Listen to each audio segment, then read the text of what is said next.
All I want to say is our government is very keen when we have set the benchmark of $5 trillion economy to be by 2024-25.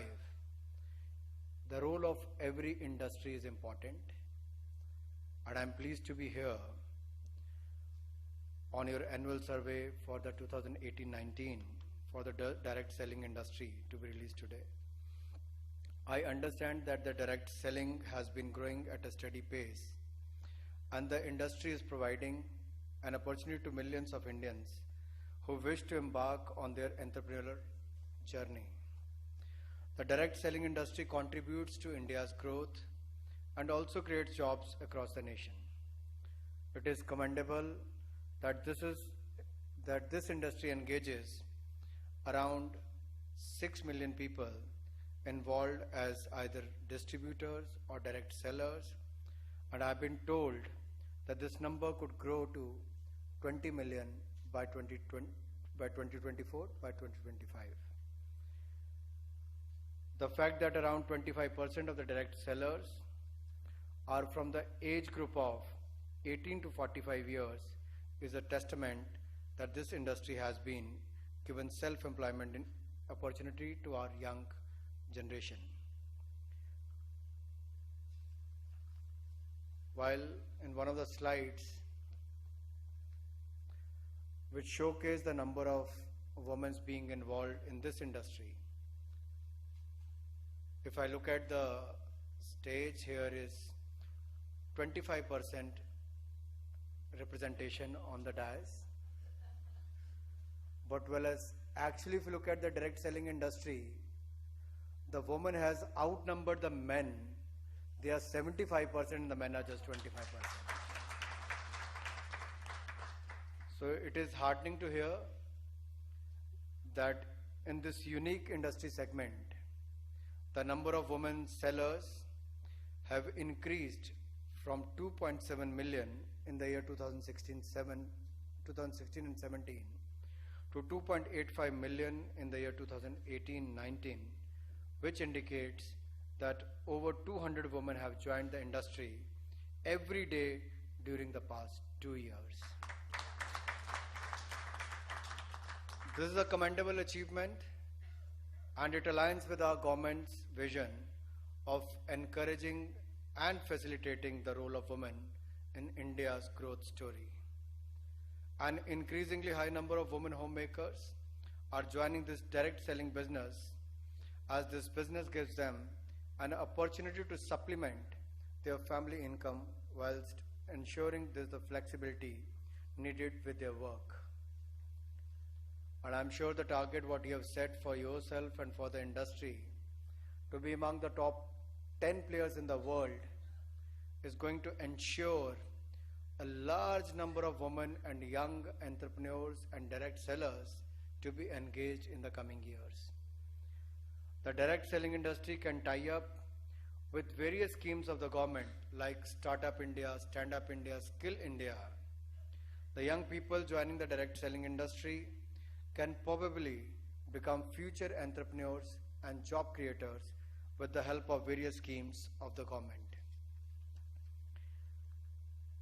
Well, as far as the MSME sector is concerned, the direct selling industry is also contributing to the growth of MSME sector in the country. I understand that majority of the selling companies engage MSME operators for production of high quality products. I request to the direct selling industry to also focus on the small cottage industries, handicraft industries, artisans in the villages and small cities, and tie up with them. This can benefit both the direct sellers who can access widely available untapped industries and the small industries who have an avenue to contribute their resources towards making quality products. In the last few months, Honorable Finance Minister and I have been meeting with various industry leaders, trade associations, bankers, professional bodies, and people at large. After taking in the inputs and after deliberations with considerations, we have come up with some substantial reforms which will boost the economy and revive the investment and growth in the country. We announced a historical corporate tax rate cut, which is the single biggest direct tax reform in the country in the past 15 years. Domestic companies will be required to pay only 22% tax while foregoing any deductions and exemptions. The new manufacturing companies, which will be registered in India and will start their manufacturing before 2023, will be required to pay just 15% tax. Just 15%. Today you pay 34.19% tax, and if you include the cess and surcharge, you will be paying only 17%, and which provides huge boost to the Make in India initiative of our government. And I'm sure your industry will also take the benefit of this.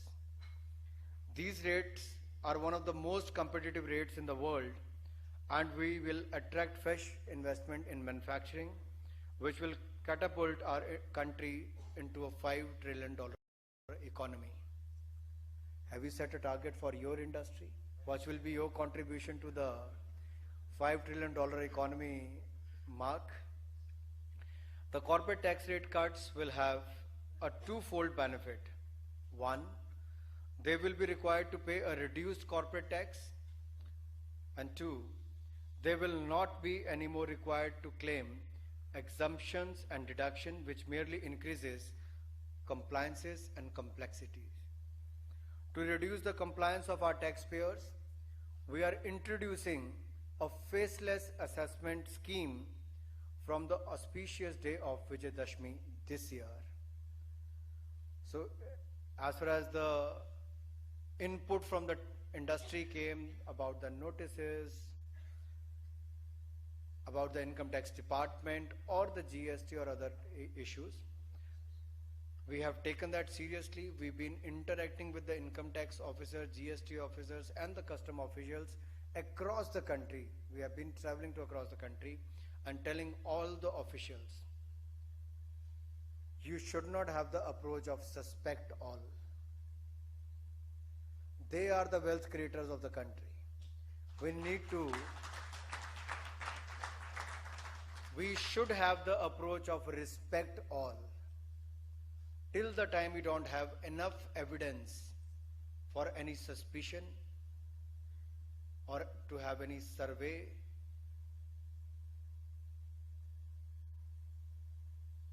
so there should be a change in your approach towards the taxpayers and the wealth creators of this country.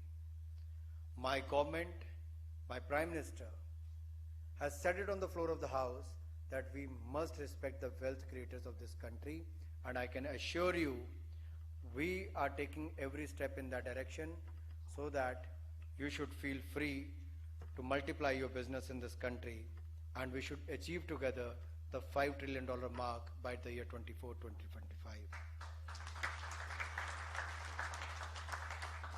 We have also announced an upfront release of 70,000 crore rupees for the recapitalization of the public sector banks, which will increase the flow of the funds from the banks to the NBFCs and also to the consumers.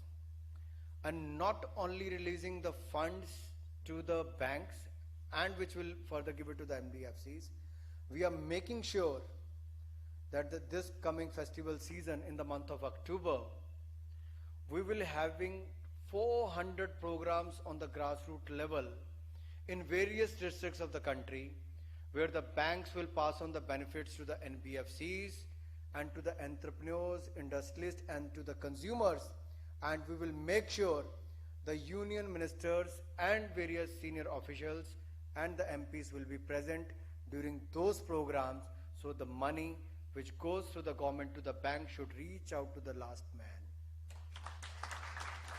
It will further boost the consumption, it will further boost the growth and investment in the country. We are not just meeting the industrialists. We met them after the parliament session was over. We spent good 10-15 days meeting them, considered and taken decisions in the last 6 press conferences what we held, whether it was the automobile sector, in where we brought out more clarity that the Bharat 4-stage automobiles which are manufactured will be used till the time of their registration. Even the registration fee, which was supposed to be on the higher side, has been delayed to the June 2020. Additional 15% reduction has been granted. If you look at the repo rate, the bank interest rate, which has been reduced, and the benefits have been passed on to the customer. And we are ensuring that the reduction in the bank rates, interest rate, should be passed on to the consumers.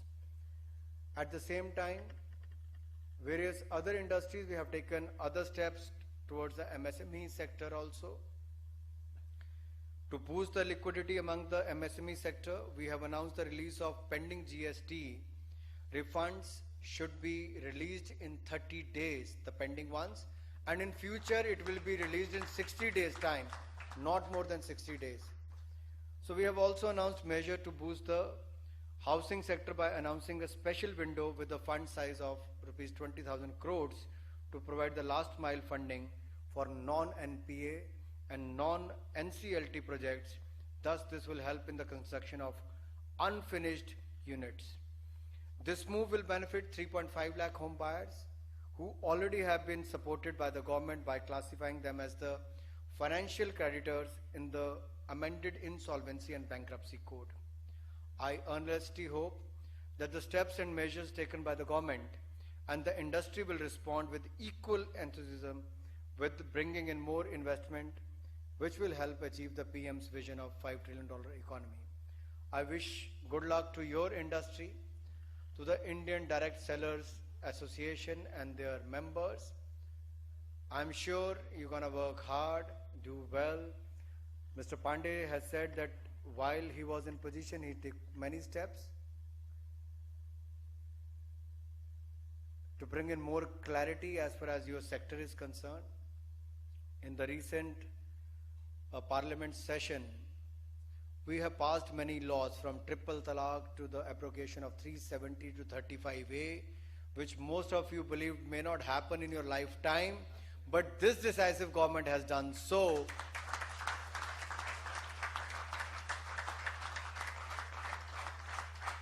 So whether it was related to the rights of the Muslim women, to the rights of people of Jammu and Kashmir, and also taken the landmark decisions, historic decisions as far as the industry is concerned, the corporate tax rates are concerned. We are open. We are very open to listen to the voice of the industry, not only listening, but we have been acting on them as well. So as far as your industry is concerned, there may not be many issues directly related with my ministry, but even anything to do with the Consumer Affairs Ministry, we will be more than happy to sit with you and understand the challenges faced by your industry. By the end of the day, if we have to grow in each segment, whatever legally possible, we'll be more than happy to do that, to take it to the next level, so that you should not only look at among the top 10 countries. If India is going to be among the top 3 economies of the world, why should you look at only to be among the top 10?